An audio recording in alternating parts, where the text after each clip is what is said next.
Hi scholars, it's Miss Dunn. Today we're going to be writing together, and today we're going to finish our nonfiction how-to book. And as you know, your teachers have collaborated on our nonfiction how-to book of how to make a smoothie. Well, we use this framework, first, next, then last. Where yesterday we finished planning all of the steps of our how-to book, and we wrote all of the pages that matches our plan. So today we're going to be doing three things. One, we're going to be rereading our pages to see if our book makes sense. Then we're going to act out the steps to make sure that our reader knows exactly what to do and our directions are clear so they learn how to do what we're teaching them. And then last, we're going to publish our book by making a front cover and then attaching all of the pages together. Great. So let's reread our pages, starting off with page 1. You can read it with me. Ready? First, get your blender and ingredients. Tip: think about what you want to eat.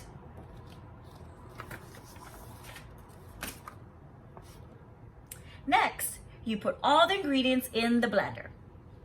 Tip: don't forget to plug it in. Warning: the blade is sharp. Get a grown-up's help.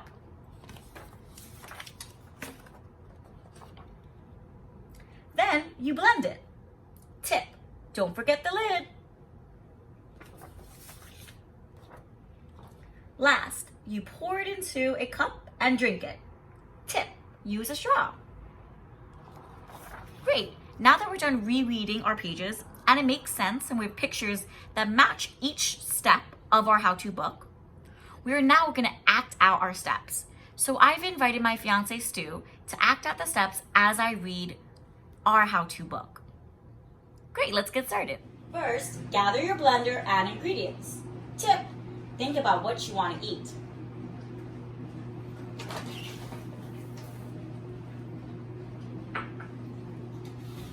I like mangoes, so I'll make a mango smoothie. Next, put them all in the blender. Warning, the blade is sharp. And don't forget to plug it in.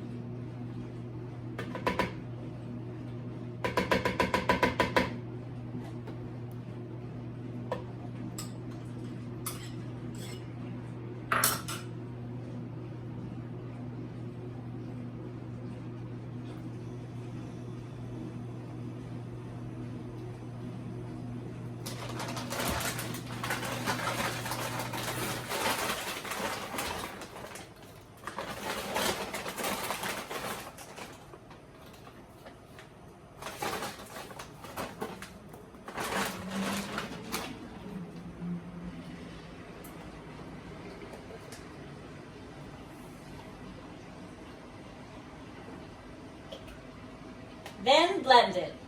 Tip: don't forget to add the lid and tighten it all the way.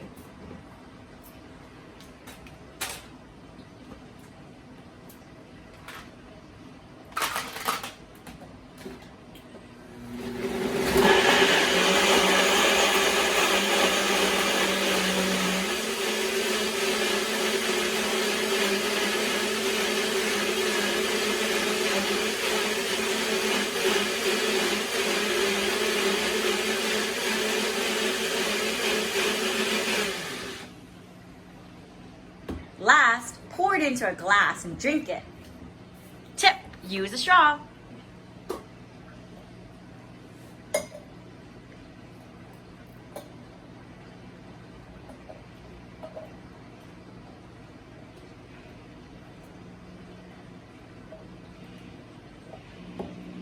Now that my reader is done acting out the steps of our how-to book and was able to learn how to make a smoothie, which was delicious by the way, we're going to do the last thing together. We're going to make a front cover of our book and then bind our pages together. So our front cover of our book has three things: the title or the name of a book, the names of the author and illustrator, and a picture that matches what the book is all about. So your teachers wrote a book about how to make a smoothie. So that is going to be the title of our book, How to Make a Smoothie. Tip: if you include a title that says smoothie, your reader may be confused and think that your book is about the types of smoothies they could make. So it's important to add the words how to so that your reader knows that this is a book that's going to teach them how to make a smoothie. Now that our title's done, you're going to include the author and illustrator's name. And because your teachers collaborated in this book, I wrote by K Teachers. And because you are the illustrator and author of your book, you are going to write by and your name. The last thing that you can add is pictures that matches what your book is all about.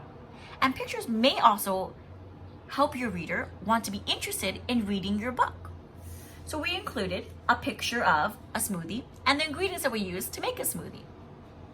So now that our front cover is done, we're going to take the rest of the pages that we wrote this week and bind our front cover and pages together. Tip: make sure that your pages are in the right order, with your first step and first page on top, followed by your next page, and then your then page, and then your last page. You can also include page numbers. That's the numbers that tell you what page it is, so that you know that your page is in the right order. So your first page, you can write number 1. Your next page, you can write number 2. Your then page, write number 3. And your last page, number 4. And of course, if you had more than 4 pages or more than 4 steps to your book, you may have more pages and page numbers to include. So now that my pages are in the right order and my front cover is completed, we're going to bind them. And you can bind them in lots of different ways. You can bind them with tape, you can bind them with stapler. The choice is yours because you are the author and illustrator of your book. I'm going to use a stapler to bind my pages together. I'm going to be stapling on the left side of my page because my books are going to open to the right. I'm going to add 3 staples down the left side, just like this. 1, 2, 3. So that when my readers turn my pages, they're turning them to the left and can still read from top to bottom and left to right in English. So now, scholars, it's your turn. You're going to do 3 things today. 1, you're going to reread all of your pages in your how-to book to see if it makes sense. You can either act out your steps or you can invite someone to act it out for you. And then last, you're going to publish your book by making a front cover and then binding all of your pages together. If you would like to share your how-to book or a video of the steps of your how-to book, we'd love to see it and learn something new. Have a great day, scholars. Bye.